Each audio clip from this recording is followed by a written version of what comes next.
નમસ્કાર મિત્રો, સુ સ્ટુડિયો ચેનલમાં તમારું હાર્દિક સ્વાગત છે। મિત્રો, આજનો દિવસ એટલે કે રામનવમી છે। મિત્રો, આજના રામનવમીના દિવસે જો તમે આ એક વસ્તુ તમારે જરૂર ખાવી જોઈએ। કહેવાય છે કે તેનાથી ઉન્નતિ ઘરમાં થાય છે, સમૃદ્ધિ ઘરમાં આવે છે। મિત્રો, ગમે તે વસ્તુ થઈ શકે, પણ તમે આ રામનવમીના દિવસે જો તમે પૂજા પાઠ કે ઉપવાસ ન રાખી શકતા હોય અથવા ન કરી શકતા હોય તો પણ કાંઈ વાંધો નથી, પરંતુ તમારે આ એક વસ્તુ તો ખાવાની જ। મિત્રો, માત્ર આ એક વસ્તુ એવી છે જે તમારા જીવનમાં જેટલા પ્રોબ્લેમ છે, કષ્ટ છે, સમસ્યા છે, દુઃખ છે, તે બધા સમાપ્ત થઈ જશે। તમારા ઘરમાં માતા લક્ષ્મીજીનો વાસ થશે। તમારા ઘરમાં એટલી સુખ સમૃદ્ધિ આવશે કે તેની કોઈ સીમા નહીં હોય। મિત્રો, ખાસ કરીને જોઈએ તો તમારા ઘરમાં એટલા સુખ સમૃદ્ધિ એટલી સંભાળીને રાખશો નહીં, કારણ કે આ વસ્તુ તમને માત્ર ખાવાથી ભગવાન શ્રી રામ અને સ્વયં માતા લક્ષ્મીના વિશેષ અને સારા સારા આશીર્વાદ તમને મળવા જઈ રહ્યા છે। આપણા શાસ્ત્રમાં આ એક વસ્તુ વિશે એવું જણાવવામાં આવ્યું છે જે તમને ખબર નહીં હોય। 99% એવા માણસો છે જેને આ વસ્તુની ખબર જ નથી કે શું ખાવાથી શું થાય છે। મિત્રો, જે રામનવમીના પવિત્ર દિવસે આ વસ્તુ ખાય છે તો તેની ઉન્નતિ 100% થશે। જો એમ છે કે તમારું કામ તો સલાહ આપવાનું છે, અમારું જે કામ છે તમને કહેવાનું છે, માનવું ન માનવું એ તમારી ઉપર છે, તમારી મરજી છે, તમારી પ્રેરણા ઉપર, તમારી આસ્થા ઉપર છે। પણ હું તમને આ વિડીયો એક વાત ચોક્કસ કહીશ કે જો તમે આ વસ્તુ એકવાર માની લીધી તો કહેવાય છે કે તમને ભવના પાપ ભાંગી જાય છે। મિત્રો, આજની તારીખ એટલે કે 6 એપ્રિલ 2025 રામનવમી રવિવારના દિવસે માત્ર એક વસ્તુ ખાવાથી જ તમારા પાપ નષ્ટ થઈ જશે અને તમારું આખું વર્ષ એવું જશે જાણે સુખ સમૃદ્ધિ। મિત્રો, આખા વર્ષમાં તમને એટલું સુખી નહીં થાવ જેટલા તમે આ એક વસ્તુ ખાવા જ થશે, કારણ કે જોઈએ તો આ રામનવમી 150 વર્ષ પછી શુભ સંયોગ બનવા જઈ રહ્યો છે। અને સાથે સાથે રામનવમીના દિવસે ખાસ કરીને ચૈત્ર નવરાત્રિનું આ છેલ્લું નોરતું આજે છે। એટલા માટે હું તમને કહેવા જઈ રહ્યો છું કે હિન્દુ ધર્મમાં આ નવમી તિથિનું મહત્ત્વ ખૂબ ખૂબ ખૂબ વધી ગયું છે।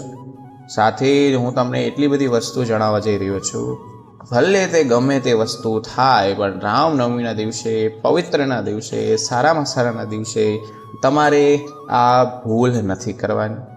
આ ભૂલ કેવી હોઈ શકે છે કે ઘરમાં એવું ભોજન ના બનાવતા, એવું અપશબ્દ ના બોલતા અથવા કોઈ પણ વસ્તુ શું નથી કરવાની, શું કરવાની છે। કારણ કે જો તમે આવી ભૂલો કરશો તો કહેવાય છે કે તમારા પરિવારમાં તમારા કોઈ પણ સભ્યના ઉપર કષ્ટ આવી શકે છે, હેરાન થઈ શકો છો। તેમજ આ વિડીયોમાં અમે તમને એટલી બધી વસ્તુ જણાવવા જઈ રહ્યા છીએ। મિત્રો, આ વિડીયો થોડોક લાંબો બની શકે છે, પણ રામનવમીના પવિત્ર દિવસે તમારે કઈ વસ્તુ ખાવી જોઈએ, કઈ વસ્તુ ના ખાવી જોઈએ અને શું કરવું જોઈએ, શું ના કરવું જોઈએ, વિસ્તારથી હું તમને જણાવવા જઈ રહ્યો છું, જેથી તમારા જીવનમાં લગભગ ખાસ કરીને 100% ભગવાન શ્રી રામ અને માતા લક્ષ્મીના વિશેષ આશીર્વાદ વરસવા જઈ જશે। મિત્રો, આ વિડીયોમાં તમને જણાવીશું કે 6 એપ્રિલ ખાસ કરીને 2025ના રવિવારે રામનવમીના દિવસે હું તમને એવી 3 વસ્તુ કહેવા જઈ રહ્યો છું। 6 એપ્રિલ 2025માં રામનવમીના દિવસે કઈ 3 વસ્તુની ભૂલ તમારે નથી કરવાની, નહીંતર આખો પરિવાર આખું તમે હેરાન થઈ જશો। રામનવમીનો પવિત્ર દિવસે તમારે 3 કાર્ય કયા કરવાના છે, કયા નથી કરવાના। જે પણ આપણા ઘરની બહેનો છે, માતાઓ છે, તે રામનવમીના પવિત્ર દિવસે તમારા 3 કાર્ય કયા કરવાના છે, કયા નથી કરવાના, કારણ કે તમારા જીવનમાં બરબાદ થઈ શકે છે, તમે ઘરમાં હેરાન થઈ શકો છો।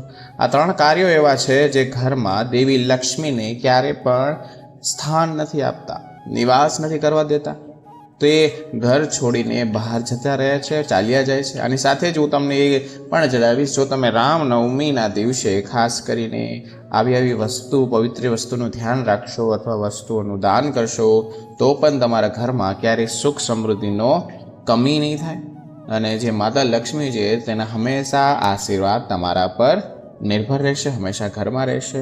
આ માહિતી જે તમને દેવા જઈ રહ્યો છું તેમાં કોઈ પણ જાતનો કાંઈ વસ્તુનો સમાવેશ બીજો નથી કરવાનો. આ માહિતી છે જરૂરી છે તે તમને કહેવા જઈ રહ્યું છે.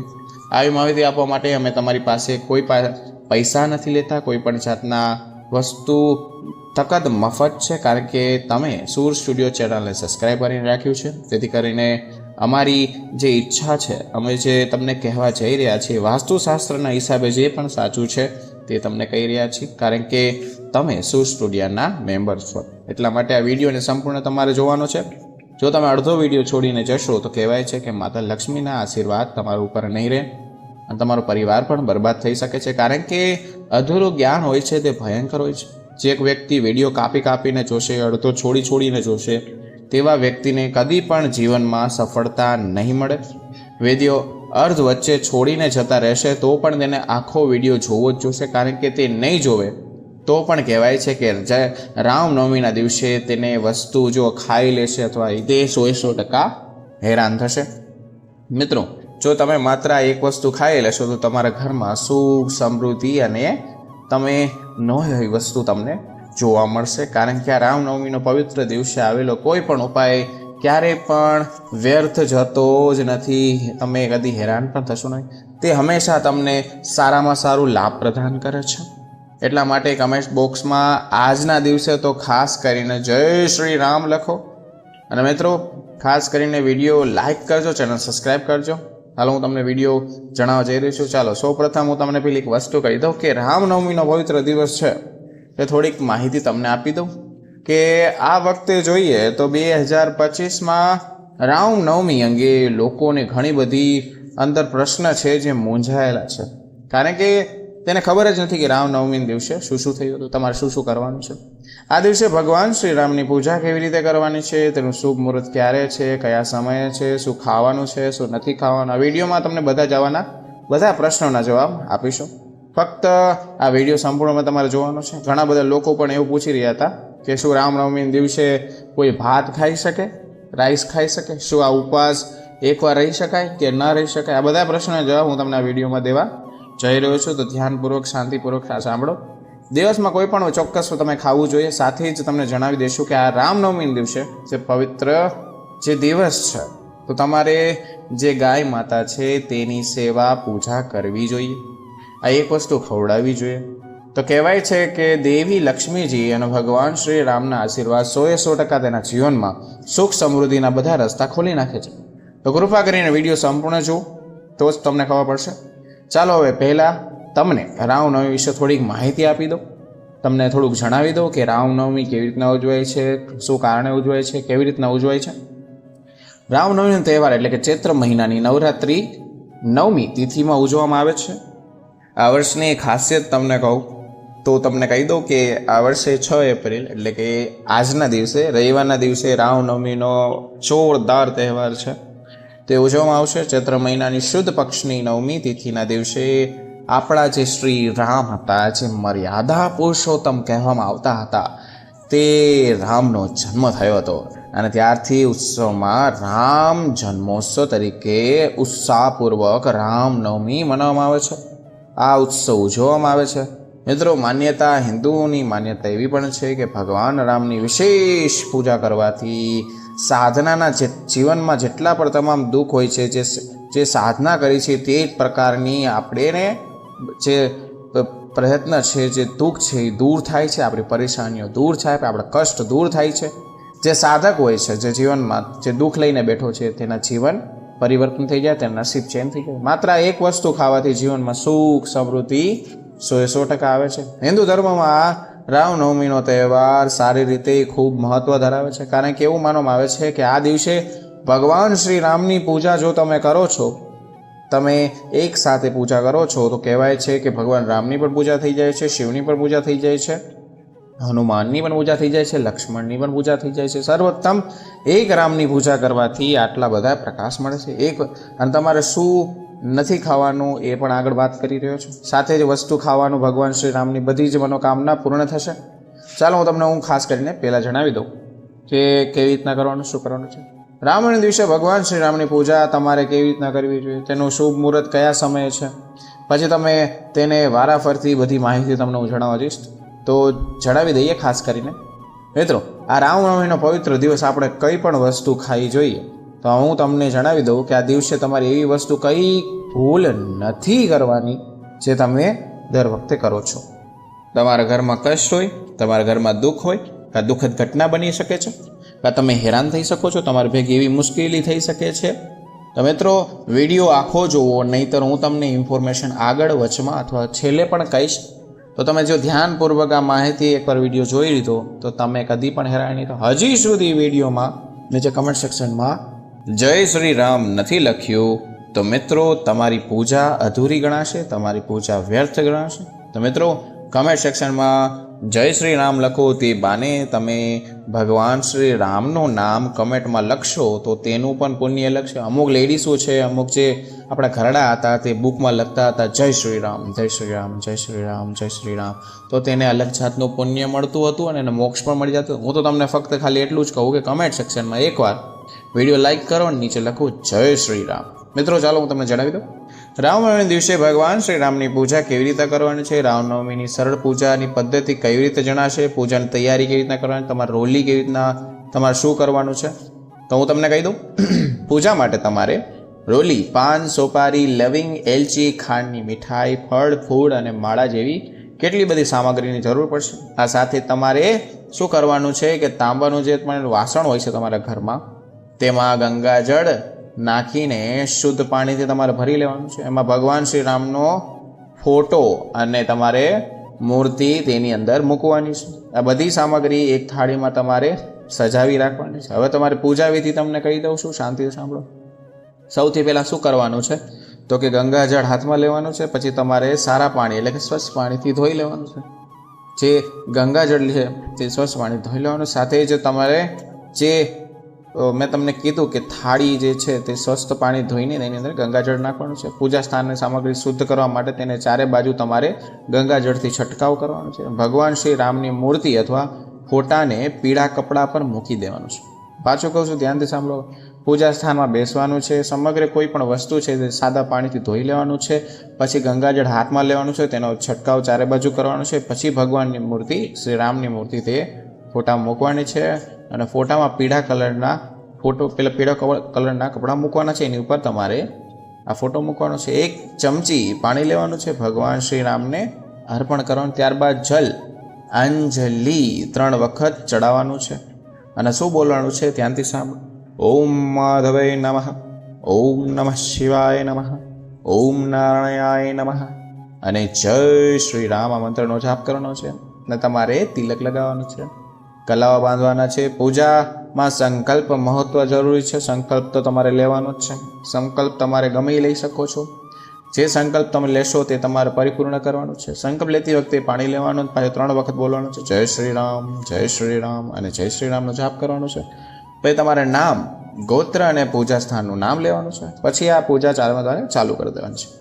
જો તમારી પાસે કળશ હોય તો કળશની સ્થાપના કરી હોય તમારે પહેલાં પૂજા કરો, પછી ભગવાન શ્રી હરિની પૂજા કરો. કળશમાં ગંગા જળ ભરો અને તેના ઉપર શ્રીફળ મૂકવાનું છે. પછી ખાંડ, ફળ અને મીઠાઈને અર્પણ કરવાનું છે. ભગવાનને 1 ચમચી પાણી અર્પણ કરો. પછી પાન ચડાવવાના છે. પાનમાં લવિંગ નાખવાનું છે, એલચી નાખવાની છે, સોપારી નાખવાનું છે. ભગવાનને અર્પણ કરવાનું છે. અંતે ભગવાનને પ્રણામ કરીને પૂજામાં તમારે અંતિમ પૂરું કરવાનું છે, અંત કરવાનો છે. તો હું તમને જણાવી દઉં કે રામનવમીના દિવસે, પવિત્ર દિવસે તમારે શું ખાવું ના જોઈએ, શું સેવન ના કરવું જોઈએ. ભૂલથી જો તમે આ સેવન કરશો તો હેરાન થશો. સૌથી પહેલાં હું તમને એક નિયમ કહી દઉં, એક વાત કહી દઉં, ધ્યાનથી સાંભળો. રામનવમીના પવિત્ર દિવસે તમારે એલ્કોહોલ કે કોઈ પણ જાતની ફાકી અથવા કોઈ પણ નશીલો વસ્તુ તમારે ખાવાની સંપૂર્ણ મનાય છે. આજના દિવસમાં એને વર્જિત ગણાય છે.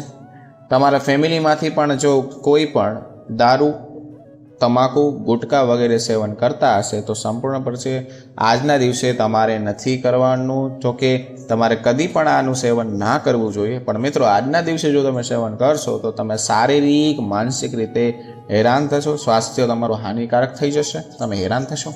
આ દિવસે જે પવિત્ર દિવસે તમે વિપેક્ષિત થઈ શકો છો. નશીલા પદાર્થ શરીરમાં, મનમાં તમને અશુદ્ધિ પેદા કરે છે. આ દિવસે કોઈ પણ પ્રકારનો નશો, જો આવો પાવન પવિત્ર દિવસ છે જેમાં આપણા હિન્દુ ધર્મમાં રામ ભગવાનનો જન્મ થયો હતો અને તે દિવસે તમે નશો કરો છો તો તમારી ભક્તિમાં નજર લાગે છે, તમારા પરિવારને નજર લાગે છે, તમે હેરાન થઈ શકો છો.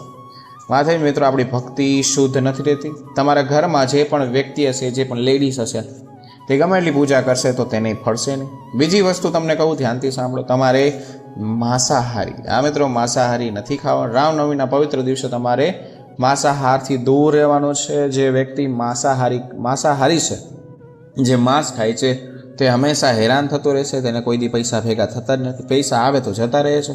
તો મિત્રો આ દિવસે જો કોઈ માંસાહાર પણ કરે છે, માંસાહારી ખોરાક પણ ખાય છે, તો કહેવાય છે કે આ દિવસે તેને પાપનો ભાગીદાર બને છે. તેના ઘરમાં કોઈ પણ પૂજા વિધિ કરતા હશે તે કોઈ દી પણ ફળશે નહીં. આ દિવસે માંસાહારનો ખોરાક એટલે કે ઈંડા, ચિકન, મછલી, કોઈ પણ પ્રકારનું માંસ નથી ખાવાનું. ખાસ કરીને યાદ રાખજો, કારણ કે રામનવમીના દિવસે તમે જો આ વસ્તુ કરશો તો તમે હેરાન થશો, તમારી ફેમિલી હેરાન થશે, તમારા છોકરા હેરાન થશે. માંસાહાર ખોરાક ખાવાથી માત્ર શારીરિક નુકસાન નથી થતું, પરંતુ આધ્યાત્મિક રીતે ઘણા બધા પાપો વધારે છે. માંસાહાર ખોરાક તામસિક ગુણોનો વધારો કરે છે શરીરમાં અને આપણી માનસિક શાંતિ અસંતુલિત કરે છે. નો એવા વિચાર આવે છે, ખરાબ વિચાર આવે છે. મિત્રો આજનો દિવસ એટલે કે રામનવમીના દિવસે ફક્ત સાત્વિક ભોજન ખાવાનું છે, ખોરાક ખાવાનો છે, એની જ મંજૂરી છે. આ પવિત્ર દિવસે જો તમે ડુંગળી ખાઓ છો, લસણ ખાઓ છો, તો પણ તેનું સેવન નથી કરવાનું, કારણ કે રામનવમીના પવિત્ર દિવસે ડુંગળી લસણનું સેવન પણ તમારે નથી કરવાનું. આ બંને પદાર્થ બહુ ખરાબ છે, તામસિક ગુણોથી ભરપૂર છે, વ્યક્તિના માનસિક સંતુલિત પ્રોબ્લેમ કરી શકે છે. શાસ્ત્રોમાં માંસાહાર અને ભોજન ખાવું, ખોરાક સાથે જોડાવું, ડુંગળી લસણ ખાવી, આહારમાં સંતુલિત રાખવું. ડુંગળી લસણ ભક્તિમાં અવરોધો પેદા કરે છે, અવરોધો ઊભા કરે છે. મિત્રો આ દિવસે બંનેનું તમારે સેવન નથી કરવાનું. તેની સલાહ 100% આપવામાં આવી છે. મિત્રો આમાંથી મેં તમને જેટલી વસ્તુ કીધી, જો તમે ગ્રહણ કરો છો, જો તમે ખાઓ છો, તો મિત્રો રામનવમીના દિવસે તમે વ્રત રહો કે ન રહો, તમે પૂજા કરો કે ના કરો, તમે 100% હેરાન થશો. મિત્રો વિડીયોમાં હજી પણ કમેન્ટ સેક્શનમાં જય શ્રી રામ ના લખ્યું તો જય શ્રી રામ લખો, જેથી કરીને ભગવાન શ્રી રામના આશીર્વાદ તમારા અને તમારી ફેમિલી પર બન્યા રહે. અને વિડીયો લાઇક કરી દેજો, કે એટલે હું તમને કહું છું. હજી પણ હું તમને જે કહેવા જઈ રહ્યો ધ્યાનથી સાંભળો. હું તમને જે કહેશું તમારે શું કરવાનું છે, જે ભગવાન શ્રી રામ લખશે તો તેને સાથે તેને પાપોમાંથી મુક્ત પણ થઈ જશો. કારણ કહેવાય છે કે તમે આખો દિવસ ભગવાનનું નામ તો લેતા નથી, કારણ કે જો તમે આ કમેન્ટ સેક્શનમાં જય શ્રી રામ લખશો તો તમને જ પુણ્ય મળશે.